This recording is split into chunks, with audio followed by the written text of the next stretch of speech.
Hi, I'm Mike Trientos, the Vice President of Sales and Marketing with Jirav.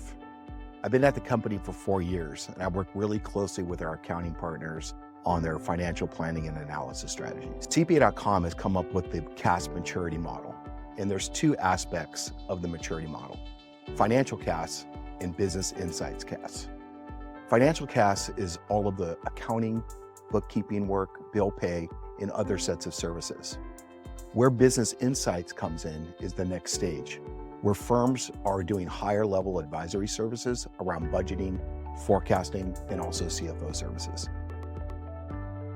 The Business Insight Optimization System is a framework that Jirav uses for firms to go through different stages of their maturity in their business insights practice. The maturity model has 5 stages: inception, ad hoc, standardize, predictable, and optimize. What we do on the Jirav side is assess where a firm is at in the maturity model. And based on where they're at in the maturity model, we develop plans and strategies in order for them to move to the next stages. On the x-axis of the maturity model is time, and on the y-axis is client value. And the main thing to understand around the BIOS framework and maturity model is that it takes time, anywhere from 12, 36 months, to move from an inception-based state all the way to optimized. An inception firm in the maturity model is a firm that has a solid CAS 1.0 or financial CAS practice. So an inception level firm, you have a solid financial CAS practice.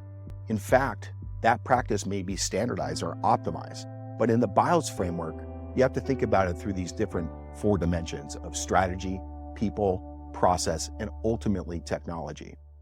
So on the strategy side, no matter what stage of the maturity model you're at, you're always refining your strategy at the firm. What's your story to the marketplace? What do you want to do or accomplish in vision for entrepreneurs and businesses? That's always evolving. So on the people side, at inception, you really think about it from the framework of what resources are you going to have for this particular practice? A common mistake I see with firms when they're moving over to business insights is they're not staffing the function for it to be successful in that first foundational year. So you need at least 2 people to really kind of launch a business insight practice at inception stage. On the process side, it's really kind of understanding what's your engagement model and rhythm with your clients that you're going to be doing for the services each month or each quarter. And on the technology, you're typically moving from maybe an Excel model to more of an FP&A software platform like Jirav. Sometimes firms will come to us and they're already in that ad hoc phase. They may not have a refined strategy, and so that needs to continue to be developed. On the people side, they actually have specialized people in those roles. However, it's very reactionary. That's really tied to the strategy as well. The contrast in an inception-based maturity firm versus an ad hoc firm. An ad hoc firm is actually doing budgeting and forecasting today. However, there still needs to be refinement in terms of their overall strategy in the marketplace. The second piece is that they may have some more specialized roles that are actually delivering the budgeting and forecasting services within the firm. And from a process standpoint, they have matured from their engagement model each and every month in terms of what they're delivering to their clients. So at the ad hoc phase, they're really reactionary. They're really kind of at the demands of the client. They haven't really thought through the standardization and the technology to really scale the practice. So when a firm reaches the standardized maturity state, their strategy now is really honed in. That's the first thing. And when I mean strategy as well, it's not only their strategy to the marketplace, their brand position, their market position, it's around the go-to-market areas as well. They have their pricing packaging. They really are driving margins within the firm at a client-by-client basis.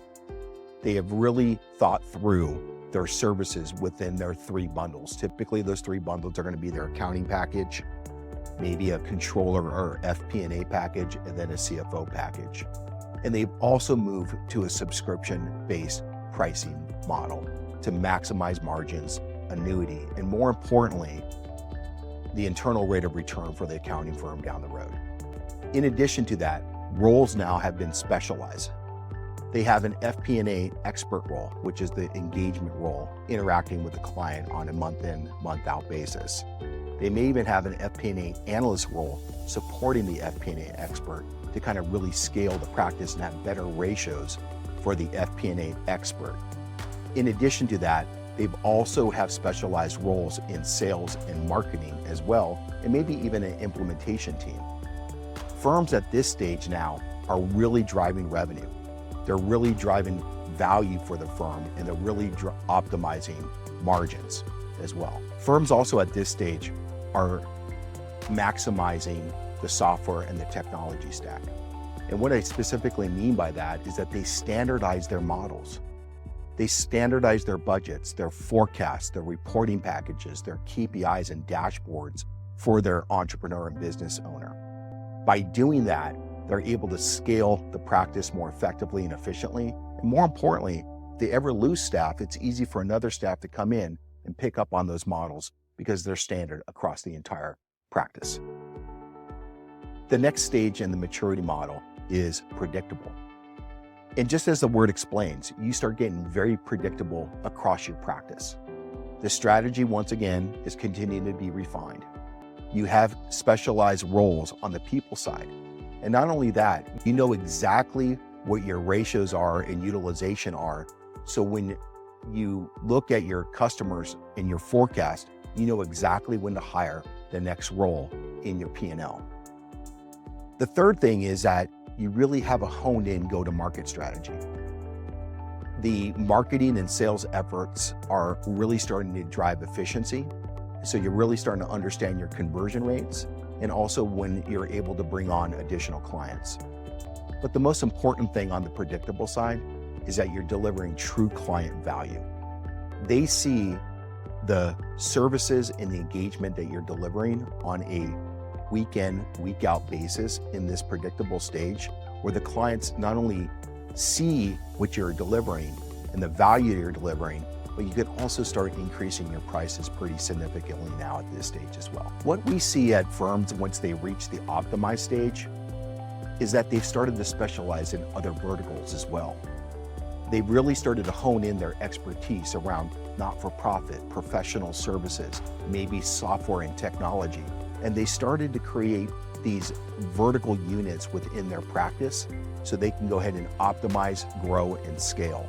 At this stage, they're simply turning the knobs to really optimize and scale the business more effectively. What we typically see is from a go-to-market, they've really honed in their ideal customer profile.